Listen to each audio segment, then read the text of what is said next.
નમસ્કાર મિત્રો, સ્વાગત છે તમારું ક્રિયાપદની શ્રેણી ભાગ 48માં। આજે આપણો સૌથી પહેલો ક્રિયાપદ છે જોરથી ખેંચવું અથવા ઘસડવું, જેને અંગ્રેજીમાં કહે છે ડ્રેગ, જેનો સ્પેલિંગ છે DRAG। એનો વર્બ ટુ છે ડ્રેગ્ડ, જેનો સ્પેલિંગ છે DRAGGED। જેનો વર્બ 3 છે ડ્રેગ્ડ, જેનો સ્પેલિંગ છે DRAGGED।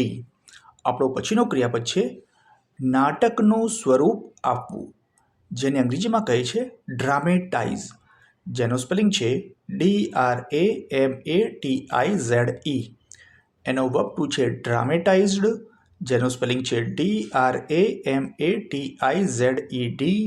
જેનો વર્બ 3 છે ડ્રામેટાઇઝડ, જેનો સ્પેલિંગ છે DRAMATIZED। આપણો પછીનો ક્રિયાપદ છે દોરવું, જેને અંગ્રેજીમાં કહે છે ડ્રો, જેનું સ્પેલિંગ છે DRAW। એનો વર્બ ટુ છે ડ્રીવ, જેનું સ્પેલિંગ છે DREW। જેનો વર્બ 3 છે ડ્રોન, જેનું સ્પેલિંગ છે DRAWN। આપણો પછીનો ક્રિયાપદ છે સપનું જોવું, જેને અંગ્રેજીમાં કહે છે ડ્રીમ, જેનું સ્પેલિંગ છે DREAM। એનો વર્બ ટુ છે ડ્રીમ્ડ, જેનું સ્પેલિંગ છે DREAMED। જેનો વર્બ 3 છે ડ્રીમ્ડ, જેનું સ્પેલિંગ છે DREAMED। આપણો પછીનો ક્રિયાપદ છે કપડાં પહેરવા, જેને અંગ્રેજીમાં કહે છે ડ્રેસ, જેનું સ્પેલિંગ છે DRESS। એનો વર્બ ટુ છે ડ્રેસ્ડ, જેનું સ્પેલિંગ છે DRESSED। જેનો વર્બ 3 છે ડ્રેસ્ડ, જેનું સ્પેલિંગ છે DRESSED। આપણો પછીનો ક્રિયાપદ છે કાણું પાડવું, જેને અંગ્રેજીમાં કહે છે ડ્રીલ, જેનું સ્પેલિંગ છે DRILL। એનો વર્બ ટુ છે ડ્રીલ્ડ, જેનું સ્પેલિંગ છે DRILLED। જેનો વર્બ 3 છે ડ્રીલ્ડ, જેનું સ્પેલિંગ છે DRILLED।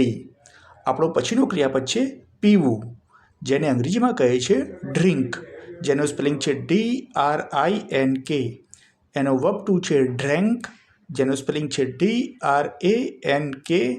એનો વર્બ 3 છે ડ્રંક, જેનું સ્પેલિંગ છે DRUNK।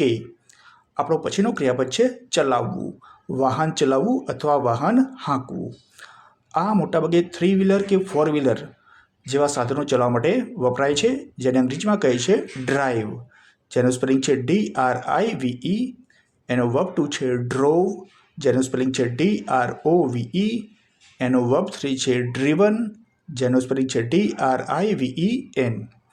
આજે આપણો છેલ્લો ક્રિયાપદ છે પાડવું, કોઈ વસ્તુ નીચે પાડવું અથવા ટીપાં પાડવા, બંને માટે અંગ્રેજીમાં શબ્દ છે ડ્રોપ, જેનું સ્પેલિંગ છે DROP। એનો વર્બ ટુ છે ડ્રોપ્ડ, જેનું સ્પેલિંગ છે DROPPED। એનો વર્બ 3 છે ડ્રોપ્ડ, જેનું સ્પેલિંગ છે DROPPED। આ સાથે આજનો વિડીયો અહીં સમાપ્ત કરીએ છીએ। નમસ્કાર।